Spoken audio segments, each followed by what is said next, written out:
Welcome back to the Quiet Mind Astrology Podcast. My name is Jeremy Devins, and today is the Friday forecast, the look at the week ahead starting on November 10th, 2023.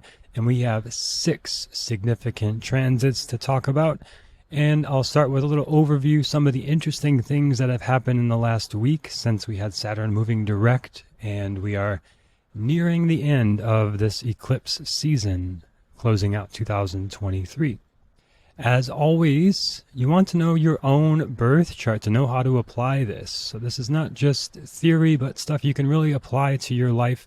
If you don't have your birth chart already, go to quietmindastrology.com. That's where you can sign up for free weekly horoscopes right to your inbox, where I send you the notes from these podcasts with more details and things you can reference again if you want to have the transits written out and know how to plan around those. That's the free weekly horoscopes I send out, the Friday forecast. And you can also get your free Vedic birth chart. If you only know your Western astrology, if you know from birth, you're a sun in Taurus or sun in Pisces or whatever, that's probably the Western astrology, and based on the tropical zodiac, which many people don't know is actually 23 degrees off now from where the actual astronomy is. So Western astrology is much more based on the seasons and where the stars were 2,000 years ago. But Vedic astrology follows the sidereal zodiac, which is based on where the stars are now and continuing to shift with the precession of the equinoxes. So you probably have different signs. Most people do have different sun, moon, rising, planet signs.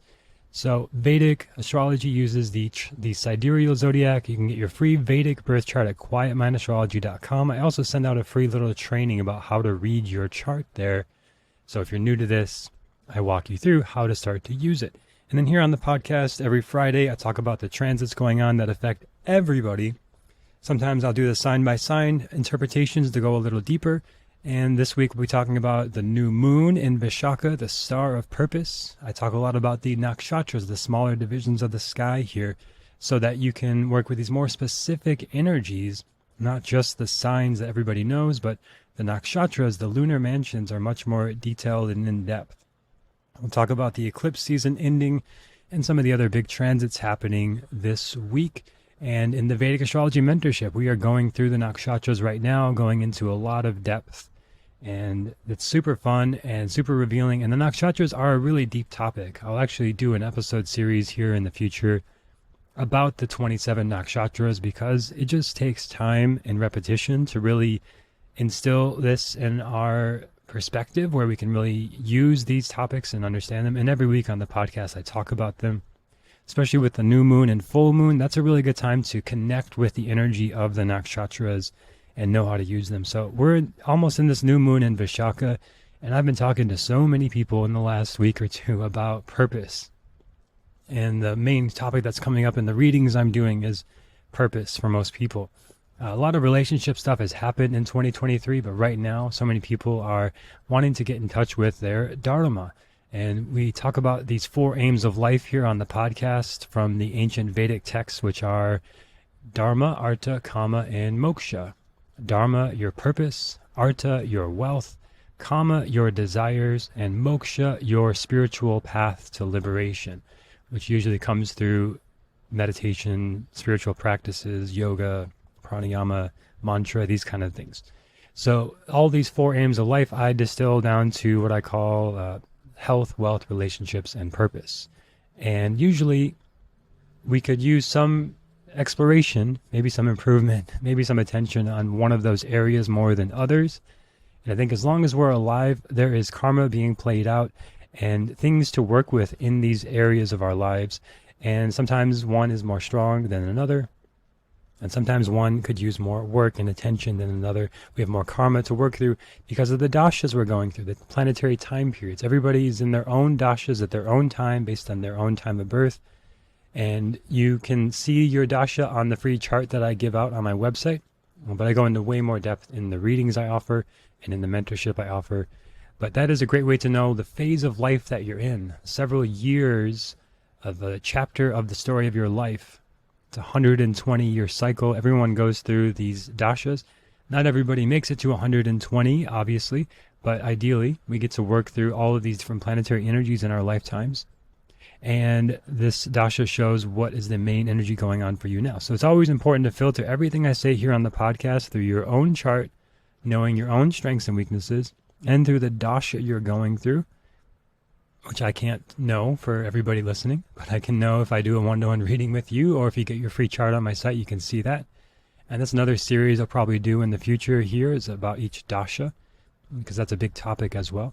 But knowing the dasha, the transits, your own chart helps you know how to make clearer decisions. And so much of this comes down to knowing the energies that are at work in your life and how to make clearer decisions, more in alignment with you. And ultimately, this is what all my work is about, this life alignment, where you feel like you are in purpose, in flow, doing what you uniquely can do, like only you can. And I think there are trillions of variables in a birth chart, and there are trillions of possible variables in an individual.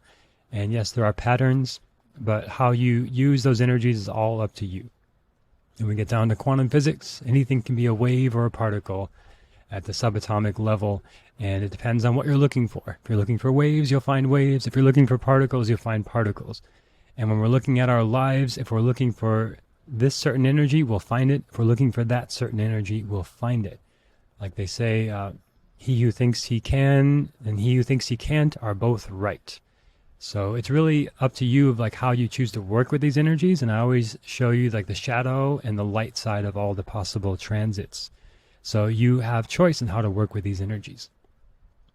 So just to kind of zoom out, what we're doing here, and this is the podcast. These are the topics I wish I was learning years ago, and it was very hard to find stuff about Vedic astrology back in the day. But now that's why I created this podcast, and now there's fortunately more resources out there. But I think this kind of perspective is important to keep in mind as we're looking at the transits. Is it's external, but it's also internal, right? As above, so below. As without, so within. As we talk about Venus moving to Hasta this week, those are energies. It's the planet Venus is moving to a part of the sky, but it's creating this sort of energy and effect here on Earth. And there's some really cool science into the photons and how light affects us here on Earth, and gravity, and all sorts of stuff into the deeper esoteric parts of the science of this that we can get into. But we'll talk about the energies at play here this week and how you can work with them, as we do every week here on the podcast. And what I think is really cool seeing this week is Saturn went direct in Aquarius. Talked a lot about that transit over the last 2 years. Saturn in Aquarius, huge technological breakthroughs. And Saturn's been retrograde for a few months. Now it's direct. And as soon as it went direct, the next day there's this AI revolution stuff happening. Like the platform that does ChatGPT, that had a huge new release.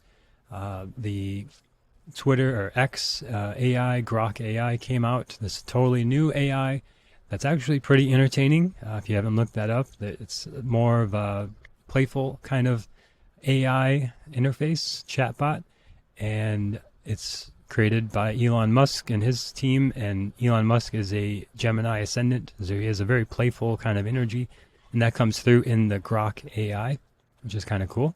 And this just lots of new technology. There's this new thing that's like it's supposed to be a replacement for a phone. It's like humane, but the video is actually really funny. If you look this up, the people have almost zero personality. So it's very like dystopian and serious and heavy. There's like no sense of humor, and they're being very serious about this new device that it's not quite clear exactly what it does. It's like a iPhone shuffle almost. It's like there's no screen, but it can play music, and it can be a AI voice assistant. But it's kind of interesting to see, but it's a possible new direction for technology. And all this in the last week, just all these huge technological breakthroughs with Saturn going direct now in Aquarius. And on a personal level now, this energy, you may be feeling more able to focus on your goals, more grounded, more moving forward kind of energy. And I've talked to a lot of people this week going through this kind of shift where it feels like easier to get into your routines, easier to be focused on what you want to achieve. Saturn brings structure. In Aquarius, it can bring big breakthroughs and in things that can help and contribute to society at large. And Saturn is about purpose and Dharma as well. So I'm hearing a lot of people feeling this need to get clearer on their purpose and share their gifts with the world and have some sort of plan and structure to do that. And I talked a lot about polarity last week, and we're in this kind of masculine energy or yang energy or stira energy. It's important not to conflate this with man-woman. It's not that. It's the yang energy of accomplishing a goal, getting a task done, achieving an outcome, and saying, I'm going to go in this direction and take the steps to do it. In the same way, like GPS is like this. It says, go left, go right, turn here, turn there. It's very helpful to have a guide like this. And Saturn is also the wise elder and the teacher. So it really helps to have a teacher or mentor or guide on the path that you're on. I talk about this a lot. That's why I created a mentorship, because I've learned for myself, all of my growth and success and learning in my life has come through mentorship, of finding somebody who's done what I want to do and just spending as much time as I can with them to see how they do everything. And then finding my way of doing that. It's not going to be exactly the same, but it's not just starting from zero and having no starting point. And there's this idea like good artists copy, but great artists steal. It's like you don't have to start from zero and try to reinvent everything. It's really helpful to have influences and guides and people that you can build upon and learn from, and even steal or just like do exactly what they did. But then you'll realize, oh, actually that's not authentic, that's not quite it, and you'll turn it into your own thing. Even this podcast was very much inspired subconsciously by listening to a Western astrology podcast way back in the mid-2000s, when there was only like one or two podcasts or astrology podcasts at all. And I'm usually like very early on to new technologies and things like this. That's one of my strengths or one of my characteristics. I tend to be very interested in the brand new things and aware of like those brand new technologies and things like this. And that's where this podcast came from in some ways. I didn't even realize this till a couple of years in, but I was very much inspired by that. And this podcast is an extension of that experience of learning from that and enjoying that and wanting to create something like that. And then building onto and making it my own thing and doing my own, sharing my own perspective and experience and all this.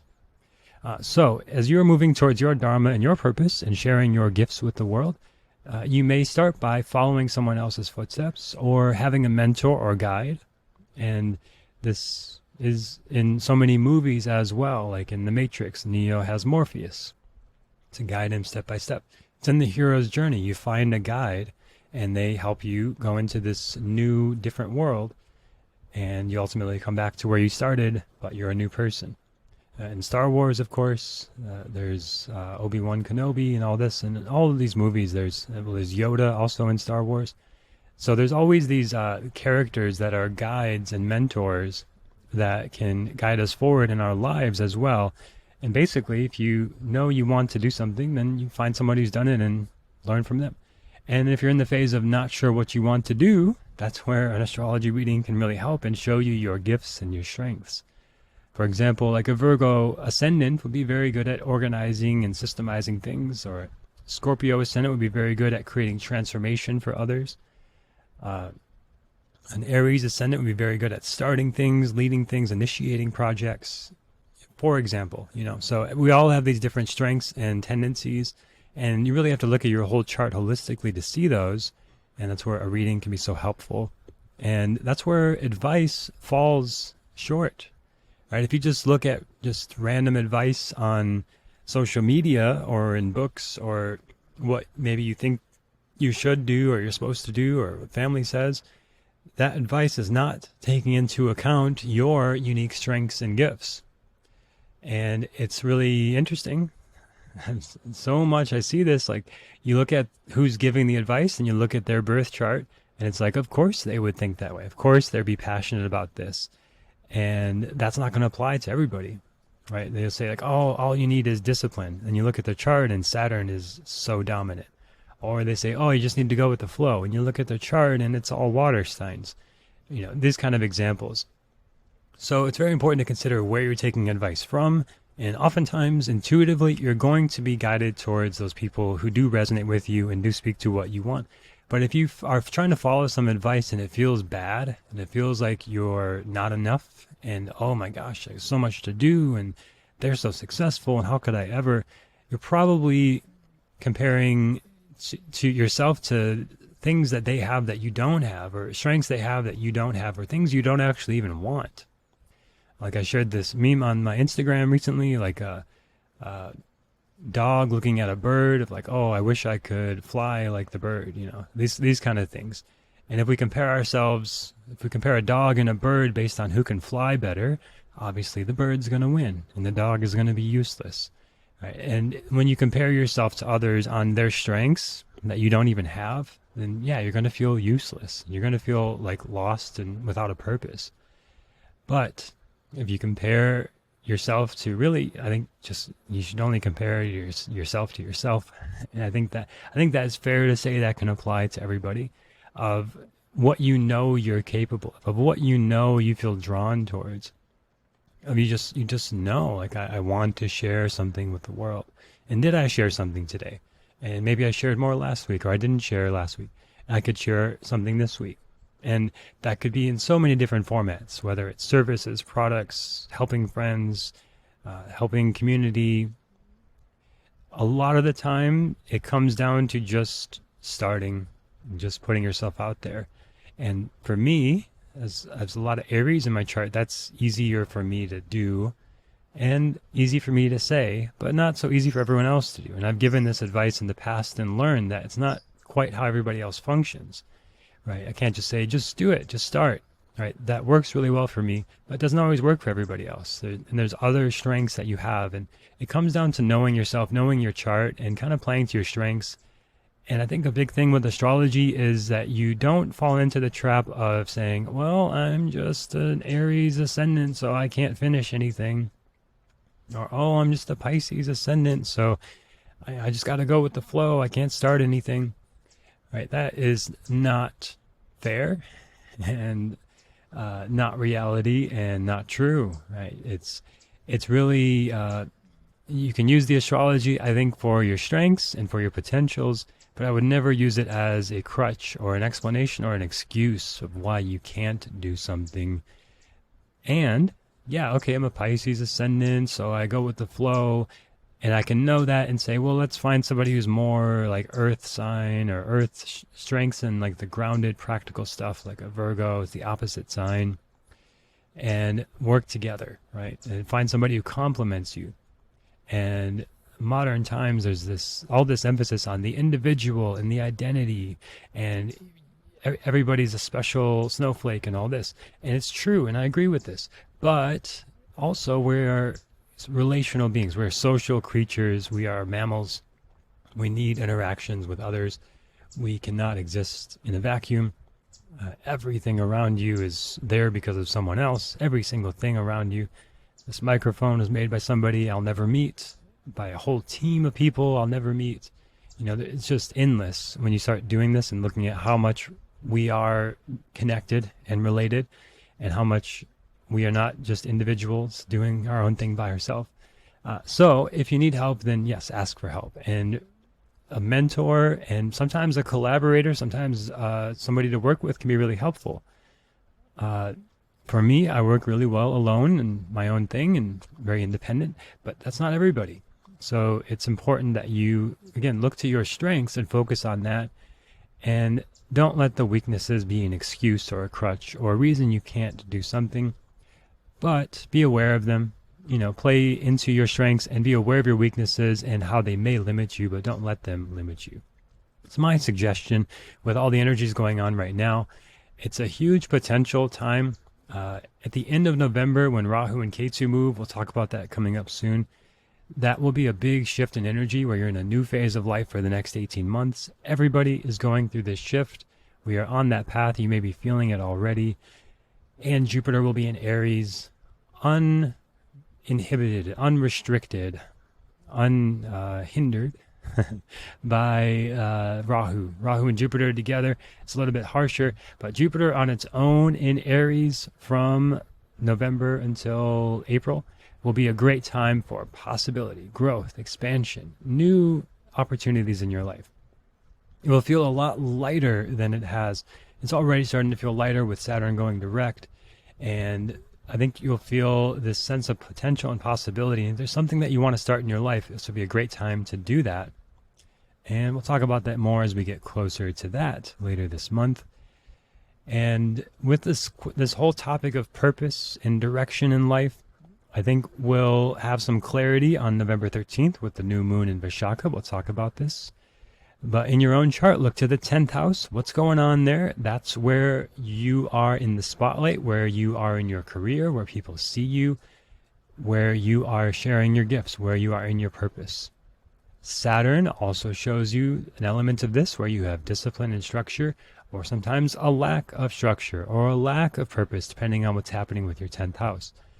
But always look to the strengths of these potential energies and how you can work with them. Right now, for everybody, Saturn is in Dhanishta in Aquarius transiting, so that brings this huge potential for new technological breakthroughs like we're seeing with AI and technology.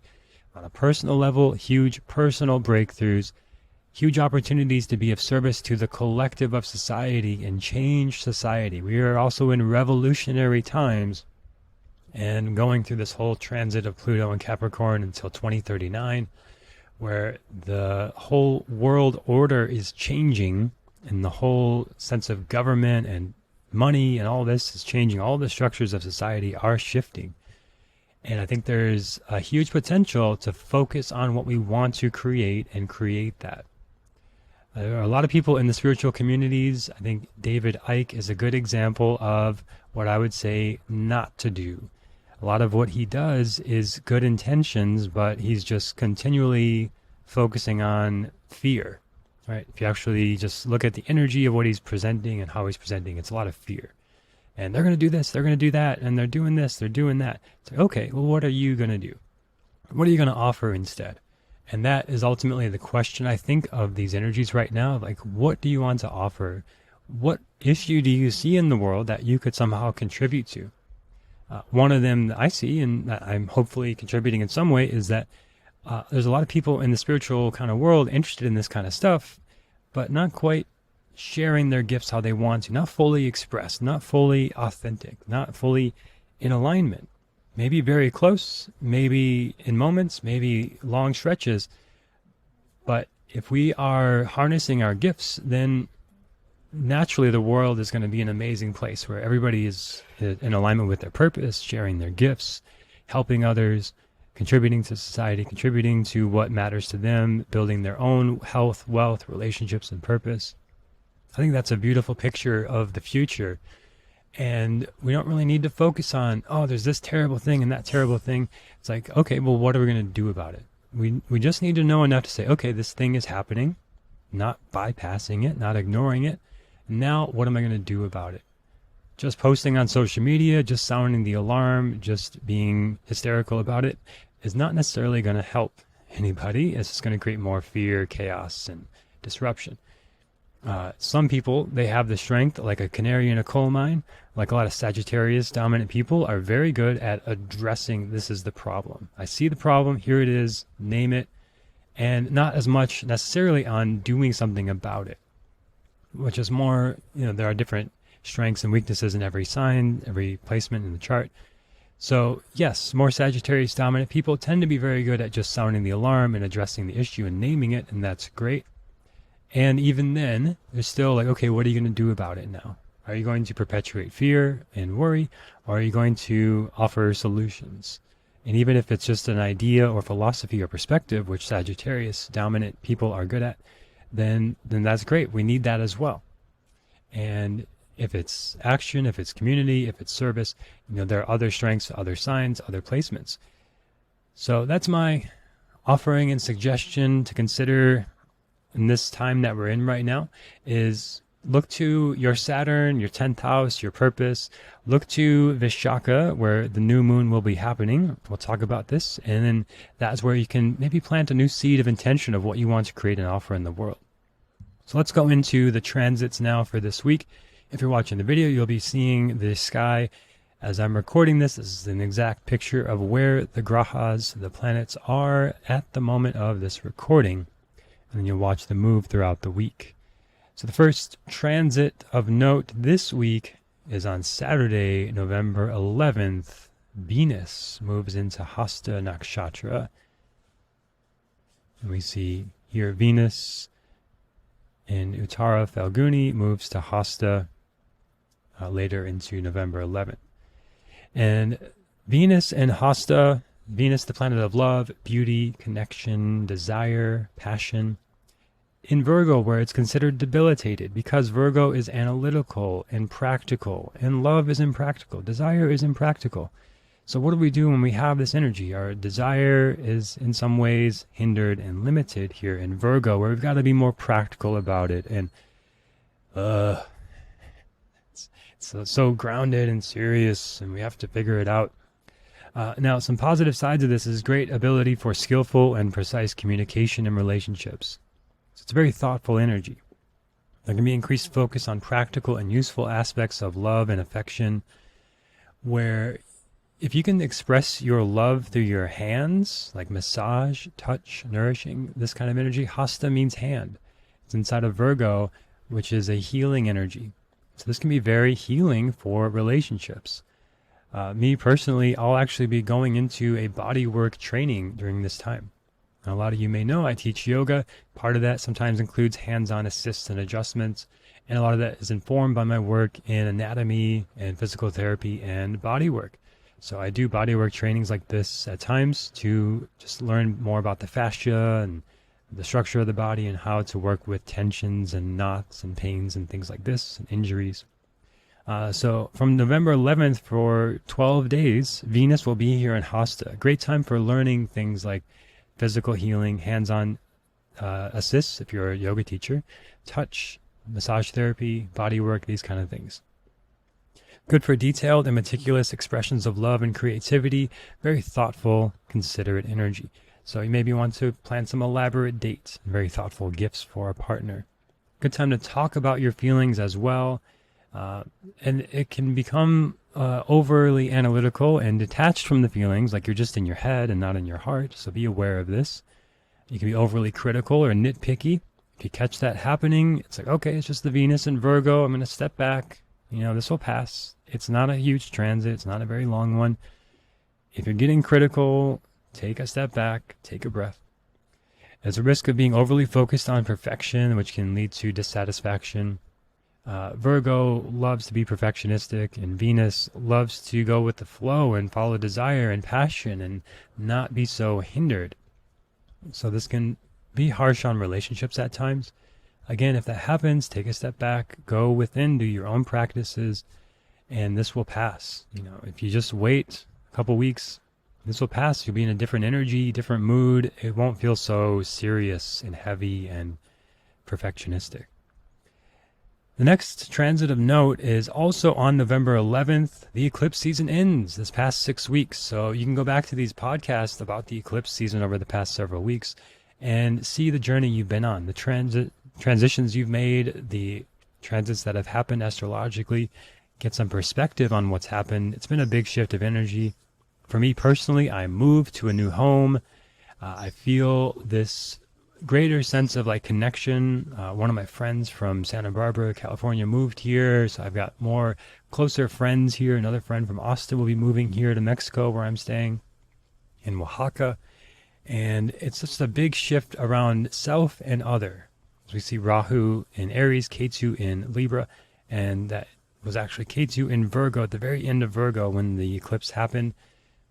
So it was a big shift in energy around your health, your healing, and I went through big health changes over the last 2 months, some major events personally and things like this, but I feel like I'm very much in a new phase now. You might feel this as well. And this stronger sense of who you are and what you want as we're just about to move into the new Rahu Ketu cycle in a couple weeks. So we're ending the old cycle, ending the past 6 weeks of the eclipse season and moving into the end of the year. Things are a lot lighter. Things are a lot more positive overall through the end of the year. and there's less resistance, less contraction overall. Jupiter's still retrograde, so that limits things a little bit, but it's not so bad anymore. And it's a good time on November 11th to do something to sort of honor that past 6-week cycle, bring closure to that, and move on.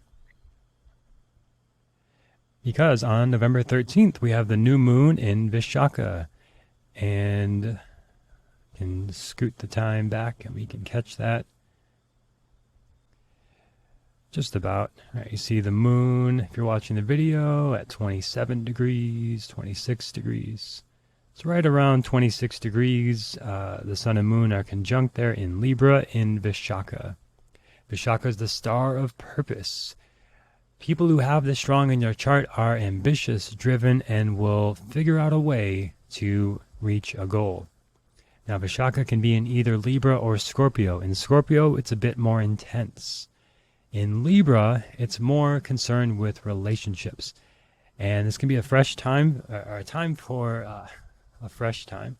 This can be a time for fresh beginnings and new starts, because it's a new moon, new beginning. We're just out of the eclipse season. We're in a new phase and new direction around relationships. Really good day, November 13th, to meditate on what you want in relationships. This can be romantic, friendships, business related. In Libra, it's about creating a new balance in your life. We've got this stellium still, all this Libra energy over the last month, about rebalancing our lives, reconsidering our relationships, and figuring out what we really want in partnerships, romantic or otherwise. You may find an enhanced determination and drive now. Okay, the new moon is here. We're in a new cycle, ready to get stuff done, achieve my goals, move forward. And it's good for deep introspection and personal growth, and potential for powerful inner changes and rebirth. Opportunities to address long-standing issues and initiate positive changes, especially around relationships. There can be some inner emotional turbulence at this time. There can be some confrontational energy that can come up. This indecisive, people-pleasing kind of energy to balance out here with relationships to watch out for. Over this new cycle, I think you'll learn new perspectives of how to hold what is true for you and what is true for others, and navigate those issues between relationships, those relational conflicts. And there can be some deep introspection around this time. Vishaka is a pretty deep, intense energy, especially when the moon gets to Scorpio the next day. So it's a good time for some deep introspection and self-awareness practices. Next, on November 15th, Mars moves into Scorpio. You see it went from Libra to Scorpio. Planet of action, drive, ambition. The warrior energy gets out of Libra around relationships and into its own sign of Scorpio, where it's very strong and very influential, where now you find more passion, more drive. And Mars is in Vishaka as well, focused on getting to a goal, getting to your purpose. There's this strong drive right now. What is your purpose? How can you achieve it? How can you move towards it? Mars in Scorpio is going to keep that motivation going for several weeks here, 6 weeks in Scorpio in total, but this first little bit in Vishaka, where it's really a good time to clarify, what do you want? One thing I've done many times over the years is just get an index card and write an intention. Like, I have blank, or this result, as if it's already happened. And then in your brain, you're thinking, well, actually, I didn't do this, yeah, I didn't do that. And in that process, you are making your plan. It's like, oh, well, I didn't do this and that. And then you write it down. Well, okay, I need to do this. I need to do that. And now you've got a step-by-step path to move towards that goal. And if you continue to do this over time, new steps appear. It's like, okay, well, I still haven't done this, still haven't done that. And then that's what you do next. And then eventually the goal has happened. And there's a sort of cognitive dissonance in our brain of like, I'm saying I did this, but I know I didn't do that and that yet, so it's not true. But rather than just say, well, it's not true, so that's never going to happen, you say, well, it's not true, so I'm going to make it true. I'm going to work backwards of, okay, I need to do this, this, and this. That can be really helpful. Write on the index card what you want, and then work backwards. And focus on the energy. It's not so much about the action or the achievement or the goal. Right? You could say you want $1 million, but there are plenty of millionaires who are not happy or fulfilled or enjoying their lives. So what you actually want is a certain feeling, a certain outcome. Like Abraham Hicks says, like everything we want is because we think that having that will make us feel better. And if we focus on the feeling better, we can do that now. And then the having that will happen eventually or not, but we feel better anyway. We feel good anyway. So it's a certain sort of connecting to the energy that you want rather than the outcome as much. And then the outcome will probably follow if it's actually in alignment for you. If it's not in alignment, it's going to feel like you're swimming upstream and like life is working against you and obstacle after obstacle trying to push you down. So if it feels like it's downstream, if it feels like there's flow and direction and energy moving there, it feels good as you step towards it, that's probably a good sign. Keep moving that direction and keep clarity of the direction you're going and the purpose you have.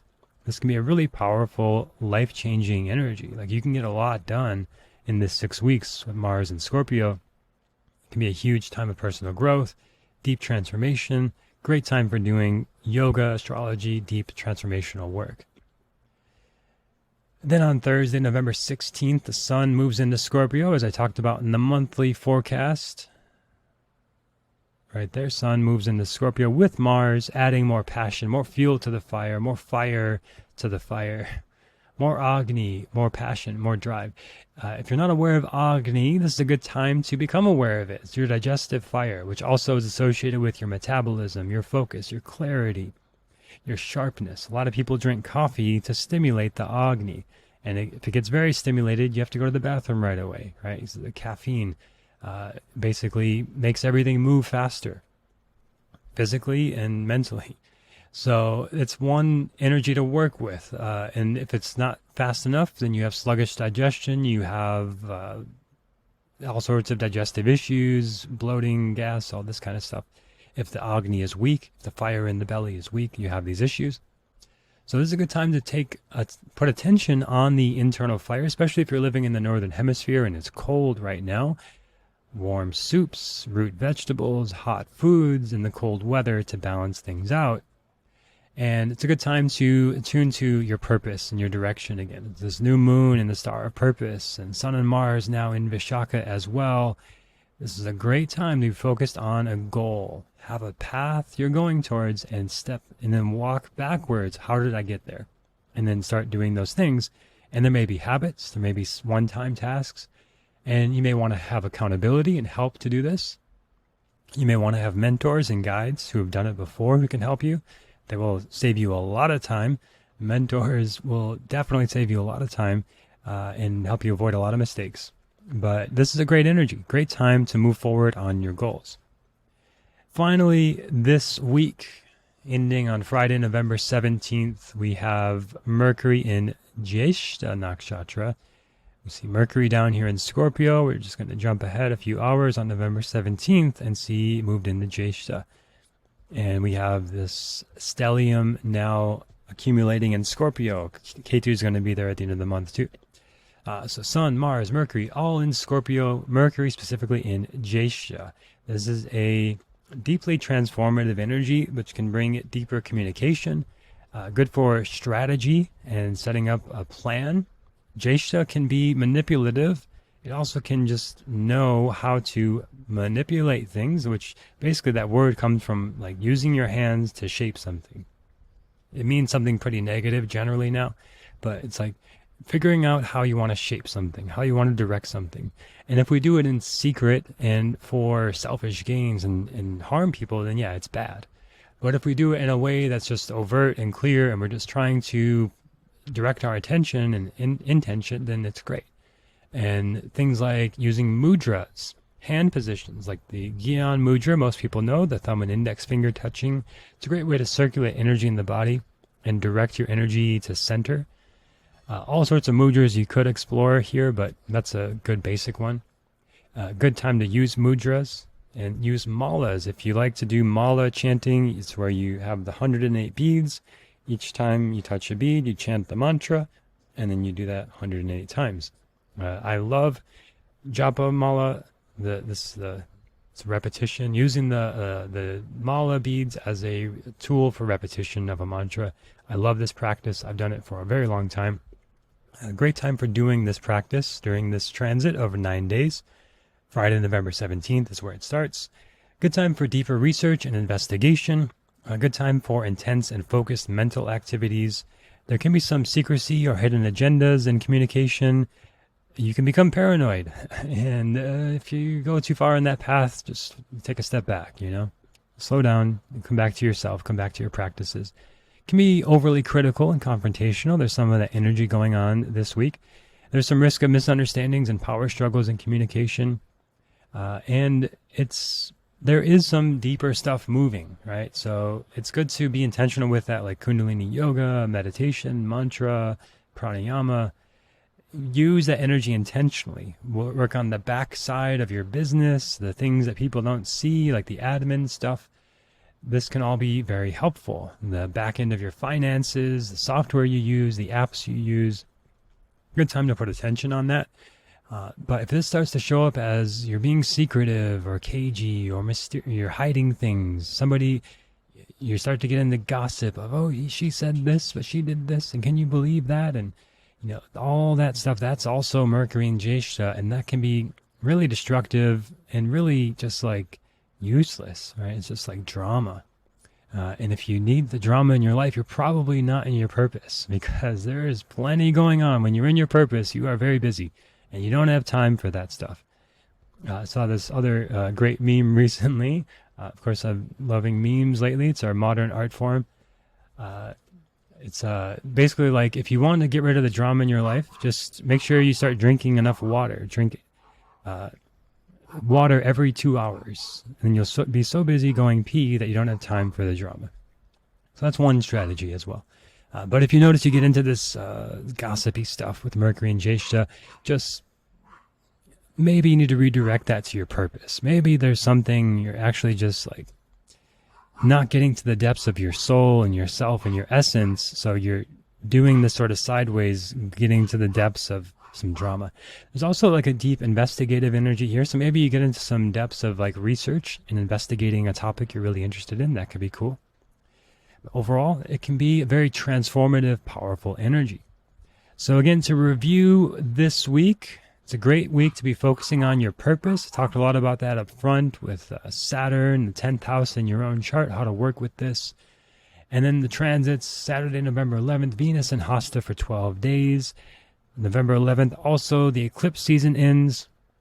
November 13th, the new moon in Vishaka, the star of purpose, a chance for new beginnings, new opportunities.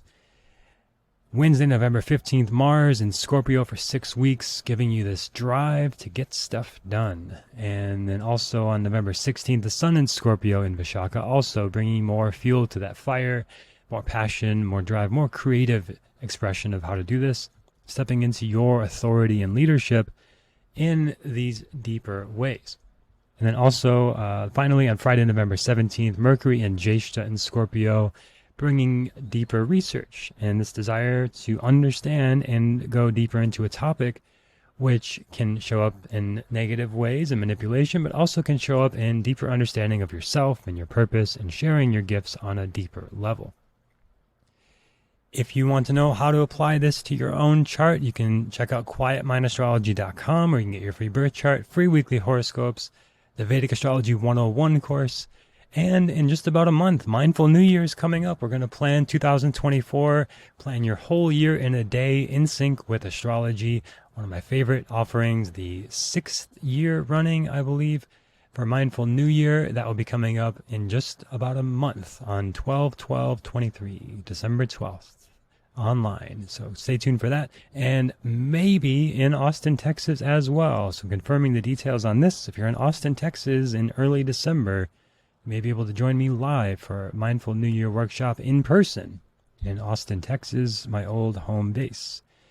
So thank you for listening to the podcast. Hope you have a great week and look forward to sharing more with you next time on the Quiet Mind Astrology Podcast.